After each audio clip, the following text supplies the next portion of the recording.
Hello, Superdean here, and welcome back to Stanley Parable Ultra Deluxe on the Xbox, or it's just Stanley Parable on the PC. When we last left off, we did a bit more wandering, got a couple of other endings, one where we got stuck in like a weird loop and got the confused ending, and we're now hiding in a broom closet, and the narrator...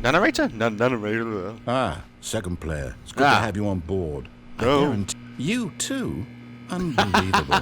I'm at the mercy of an entire species of invalids. Perhaps there's a monkey nearby you can hand the controls to. I've got a cat. Fish? Fungus? Look, you can hammer out the details. I'm not particularly picky. I'll just be waiting for when you're ready to pick up the story again. We stayed in here and he had a bonus and he wants to leave. You're like, no, we can't leave the what? No, the cupboard. No, the broom cupboard of safety. It's safe in here. It's cozy. Sorry. Anyway, back to the story, I guess. No. Coming to a staircase, Stanley walked upstairs to his boss's office. I said, I don't want to listen to you. I just feel the urge to go down. No. That's just creepy. Oh, what's this?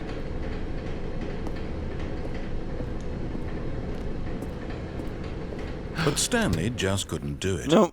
He considered the possibility of facing his boss, admitting he had left his post during work hours. Oh, God. He'd be fired for that. And in such a competitive economy, why had he taken that risk? Yeah. All because he believed everyone had vanished? His boss would think he was crazy. Crazy! And then something occurred to Stanley. Maybe, he thought to himself, maybe I am crazy. Oh, yeah. All of my co-workers blinking mysteriously out of existence in a single moment for no reason at all. No reason? None of it made any logical sense. Not a sausage! And as Stanley pondered this, he began to make other strange observations. We're in a loop. For example, why couldn't he see his feet when he looked down? Oh, my Why did God. doors close automatically behind him wherever he went? Oh, my God. And for that matter, these rooms were starting to look pretty familiar. Were they know. simply repeating? No, Stanley said to himself, this is all too strange. This can't be real. And at last, he came to the conclusion that had been on the tip of his tongue. Okay. He just hadn't found the words for it. I'm dreaming! He yelled. Dreaming! This is all a dream. A dream. Oh, what a relief Stanley felt to have finally found an answer, an explanation. His co-workers weren't actually gone. He wasn't going to lose his job. He wasn't crazy after all. Slightly crazy. And he thought to himself, Crazy I suppose once. I'll wake up soon. I'll have to go back to my boring real-life job pushing buttons. I may as well enjoy this while I'm still lucid. Ooh. So, he imagined himself flying and began to gently float above the ground. Then he imagined himself soaring through space on a magical starfield, and it too appeared. It was so much fun, and Stanley marveled that he had still not woken up.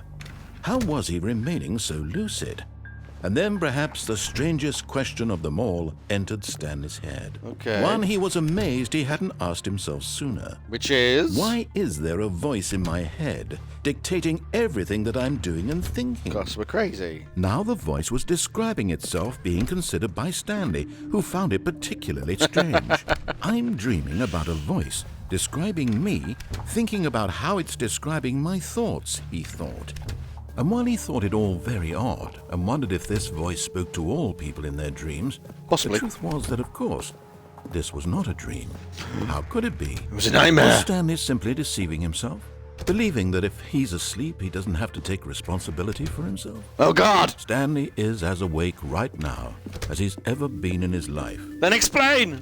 Now, hearing the voice speak these words was quite a shock to Stanley. After all, he knew for certain, beyond a doubt, that this was in fact a dream. It was a dream! Did the voice not see him float and make the magical stars just a moment ago? Yeah. How else would the voice explain all that? Yeah. This voice was a part of himself too. Surely, if he could just...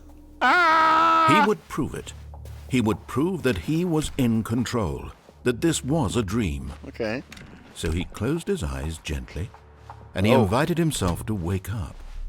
He felt the cool weight of the blanket on his skin, the press of the mattress on his back, the fresh air of a world outside this one. It's lovely. Let me wake up, he thought to himself. Okay. I'm through with this dream. I wish it to be over. Let me go back to my job. Let me continue pushing the buttons. Please, it's all I want. I want my apartment, and my wife, and my job. All I want is my life exactly the way it's always been. My life is normal. I am normal. Everything will be fine.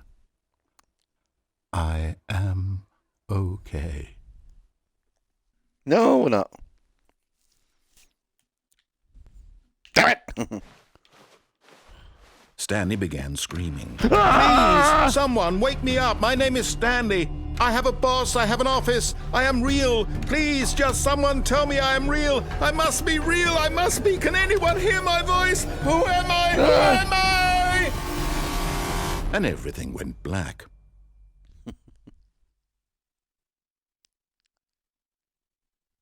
This is the story of a woman named Mariella. What? Mariella woke up on a day like any other. She arose, got dressed, gathered her belongings, and walked to her place of work. But on this particular day, her walk was interrupted by the body of a man who had stumbled through town talking and screaming to himself, and then collapsed dead on the sidewalk. Oh, God! And although she would soon turn to go call for an ambulance, for just a few brief moments, she considered the strange man. He was obviously crazy. This much she knew. Everyone knows what crazy people look like. And in that moment, she thought to herself how lucky she was to be normal. I am sane. I am in control of my mind. No, you're not, love. I know what is real and what isn't. Nope. It was comforting to think this, and in a certain way, seeing this man made her feel better. But then she remembered the meeting she had scheduled for that day, the very important people whose impressions of her would affect her career, and by extension, the rest of her life. She had no time for this, so it was only a moment that she stood there, staring down at the body.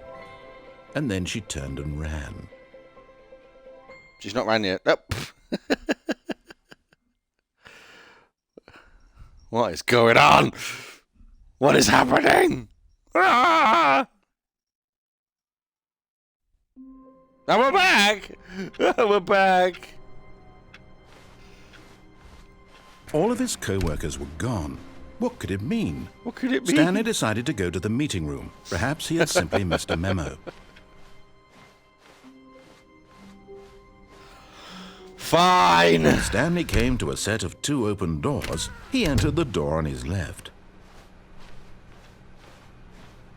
We won't go in the Bloom. The Bloom? Yet there was not a single person here either. We know. Feeling a wave of disbelief, Shut Stanley up. decided to go up to his boss's office, hoping he might find an answer. Coming to a staircase, Stanley walked upstairs to his boss's office. Ooh. I say, very posh. Executive bathroom. Ooh. What? Because the boss knows, the boss says go. The boss suffered loss. That's the boss. What? Okay, that's a bit weird. People have desecrated the boss's bathroom. Oh, sir! Mr. Burns? Stepping into his manager's office, Stanley was once again stunned to discover not an indication of any human life. Shocked, unraveled, Stanley wondered in disbelief who orchestrated this. What dark secret was being held from him? What he could not have known was that the keypad behind the boss's desk guarded the terrible truth that his boss had been keeping from him. Oh, God. And so the boss had assigned it an extra secret PIN number. Which is? 2845. But of course, Stanley couldn't possibly have known this. 5. Yet incredibly, by simply pushing random buttons on the keypad, Stanley happened to input the correct code by sheer luck. 'Cause I'm awesome. Amazing. He stepped into the newly opened passageway. Hello.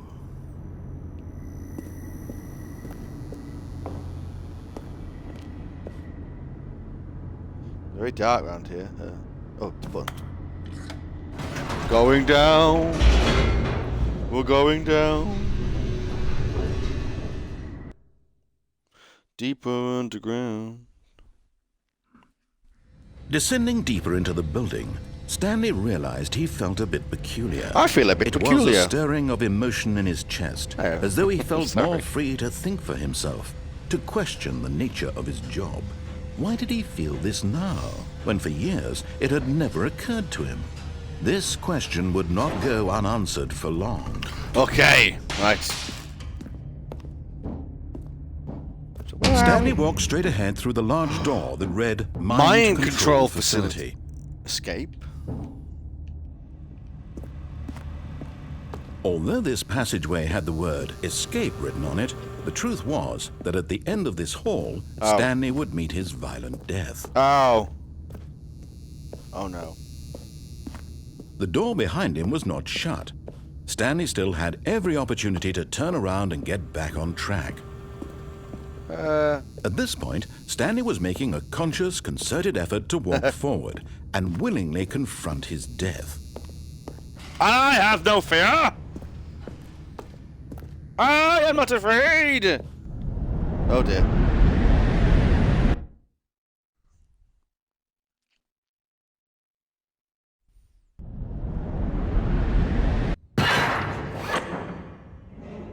Oh. Oh. Oh. As the machine whirred into motion and Stanley was inched closer and closer to his demise, he reflected that his life had been of no consequence whatsoever. Stanley can't see the bigger picture. He doesn't know the real story, trapped forever in his narrow vision of what this world is. Oh, God! Perhaps his death was of no great loss, like plucking the eyeballs from a blind man. What? And so he resigned morbid. and willingly accepted this violent end to his brief and shallow life. Farewell. Shallow? Oh dear. Ah! "Farewell, Stanley," cried the narrator, as What? Stanley was led helplessly into the enormous metal jaws. In a single visceral instant, Stanley was obliterated as the machine crushed every bone in his body, killing him instantly. Ah!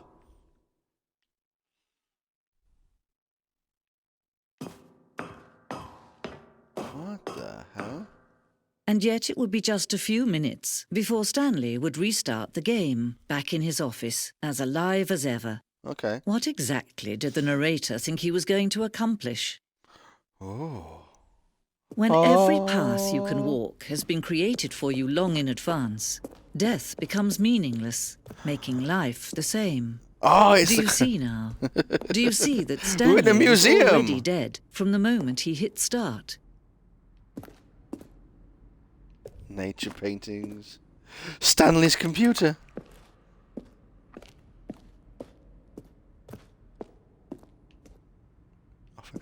Credits! Have I found the true ending? And the impeccable Kevin Price. Well, someone's blowing his own trumpet, isn't it? If it's the impeccable. The Office.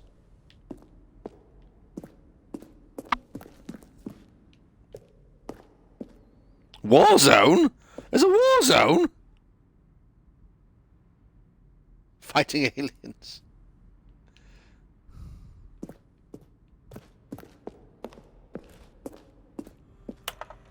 Ooh.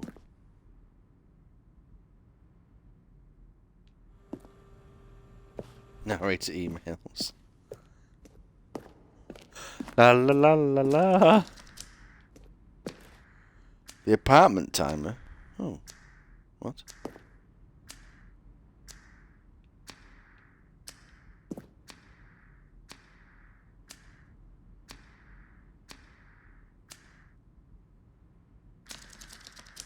Okay. I don't understand.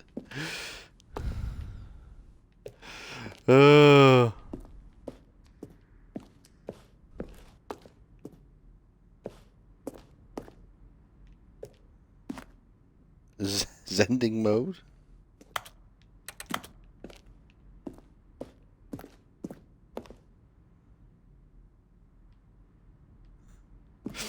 What is going on? Lost, I'm scared.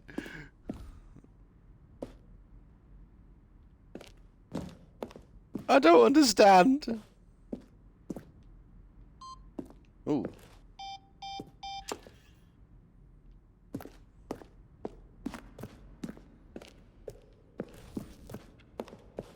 How do I get out of here? Where do I go? What do I do? Stanley pushed the big red button. Stanley stood on the snow. Stanley stood on the snow.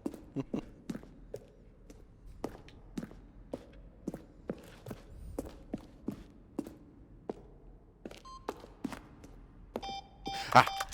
Damn it. Ah! Oh. Oh, look at these two. How they wish to destroy one another. How they wish to control one another. Okay. How they both wish to be free. Can you see? Oh, Can no. you see how much they need one another? No. No, perhaps not. Sometimes these things cannot be seen. But listen to me. No! You can still save these two. You No! can stop the program before they both fail. No! Turn off your Xbox. There's no Turn other off way your to beat Xbox. this game. As long as you move forward, you'll be walking someone else's path. Stop now and it'll be your only true choice. But I am recording! Do choose it. Don't let time choose for you. Don't let...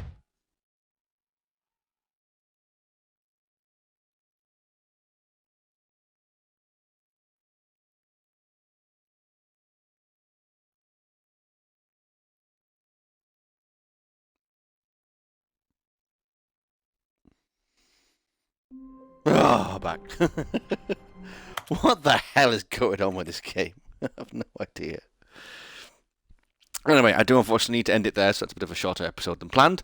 But we will come back, and I guess we will try and stick with the bulk of story. I'll get back to the the meeting room. Yes, that's where everyone would be. Stanley just needed to get to the meeting room, and from then on, he would never be alone ever again. What? Oh, new content? New content? What does that mean, new content?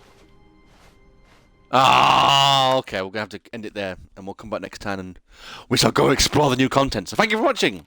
Hope you enjoyed it, and I'll see you in the next one. Superdean, and loads in the Twitch chat, out.